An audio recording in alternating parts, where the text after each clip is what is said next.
সবাইকে জয় যিশু। আজকে নতুন আবার একটা ভিডিও নিয়ে এসেছি আপনাদের সামনে। ভিডিওটা শুরু থেকে দেখতে থাকুন। আজকের কন্টেন্টটা হয়েছে যে প্রভুকে ডাকো তাহলে তুমি ঠিক পাবে। আজ হোক কাল হোক পরশু তুমি ঠিক পাবে। প্রভুকে ভক্তি সহকারে মন প্রাণ অন্তর হৃদয় দিয়ে একজন গরিব মানুষ কি ধনী ব্যক্তি যেই ডাকুক না কেন, প্রভু আমাদের ডাকে ঠিক সাড়া দেবে। প্রভু থাকেন স্বর্গে, জীবন্ত ঈশ্বর, আর আমরা থাকি মর্তলোকে। তাই সৃষ্টিকর্তার একটা অংশই হলো প্রভু যীশু। মানুষ স্বরূপে এই পৃথিবীতে পাঠিয়েছিল যাতে এই পৃথিবীর বুকে বসবাসকারী মানুষ প্রভু যীশুর মাধ্যমে পাপ অপরাধ থেকে মুক্তি পায় এবং দুঃখ কষ্ট রোগ ব্যাধির হাত থেকে উদ্ধার পায়। তাই প্রভু যীশু মানে কি এই পৃথিবীতে আসার এইটাই হলো মেন উদ্দেশ্য। কিন্তু যারা প্রভু যিশুকে ভক্তি সহকারে প্রার্থনা করে, মন প্রাণ অন্তর হৃদয় দিয়ে চাইতে থাকে এবং প্রভুর উপরে ভরসা করে যারা চলবে, সেই সমস্ত মানুষেরা অনেক বেশি বেশি করে কাজ করতে পারবে। যখন 14 অধ্যায় 13-14 পদে স্পষ্ট কিন্তু বলা আছে। তাই আমরা সরাসরি কখনো ঈশ্বরের কাছে যেতে পারি না, কিন্তু প্রভু যিশুর কাছে প্রার্থনার মাধ্যমে আমরা সব কিছু পেয়ে থাকি। তাই প্রভুই আমাদের স্বর্গস্থ পিতা ঈশ্বর এবং প্রভুই আমাদের পরিত্রাতা।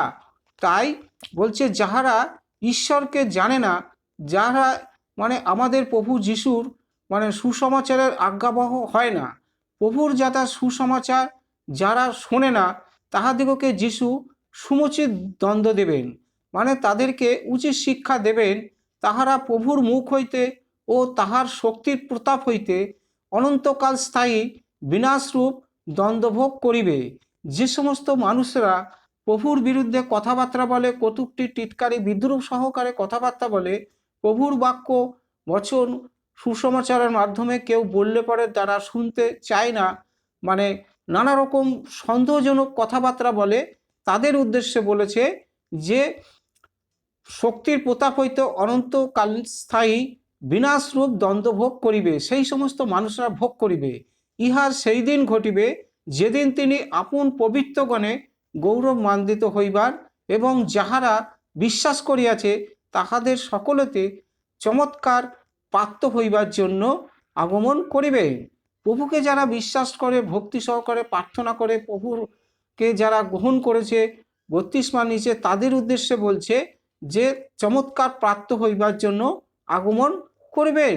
সেই সমস্ত মানুষেরা প্রভুর প্রীতিপাত্র নয়নের মণি হবে এবং প্রভু স্বর্গের দূত পাঠিয়ে তাদের পথে ঘাটে সমস্ত জায়গায় রক্ষা করবে, উদ্ধার করবে। আর আমরা তোমাদের কাছে যে সাক্ষ্য দিয়াছি তাহা তো বিশ্বাসে গৃহীত হইয়াছে। প্রভু আমাদের কাছে যে সমস্ত সাক্ষ্যগুলো দিয়েছে, সমস্ত সাক্ষ্যই কিন্তু বিশ্বাসে গৃহীত হয়েছে। কারণ প্রভু যীশু হলো অলৌকিক কার্য সাধন করেন, পবিত্র আত্মার ভরপুর, ঈশ্বরের ঐশ্বরিক ক্ষমতা তার মধ্যে প্রদান করা আছে। প্রভু যে মুখ দিয়ে যে কথা বলে, কার্যক্ষেত্রে কিন্তু তাই হয়। তাই প্রভুর কথা অমান্য করতে নেই। আমাদের বাবা মার কথা যেরকম আমরা মেনে চলি, ঠিক তেমনি স্বর্গস্থ পিতা ঈশ্বরের কথাও আমাদের অক্ষরে অক্ষরে পালন করে চলতে হয়। ঈশ্বরের আজ্ঞাবিধি শাসন মেনে যে চলবে, তার জীবনে দুঃখ কষ্ট অভাব রোগ ব্যাধি কখনোই তার জীবনে আসবে না। তাই প্রভু কহেন, তোমরা শুধু বিশ্বাস করো, আমার উপরে ভরসা থাকো, আমার উপরে বিশ্বাস করে তোমরা চলতে থাকো, আর তোমাদের জীবনের সমস্ত ভার দায় দায়িত্ব সমস্ত কিছু আমার উপরে চাপিয়ে দাও। দেখো আমি তোমাদের জন্য কি করি।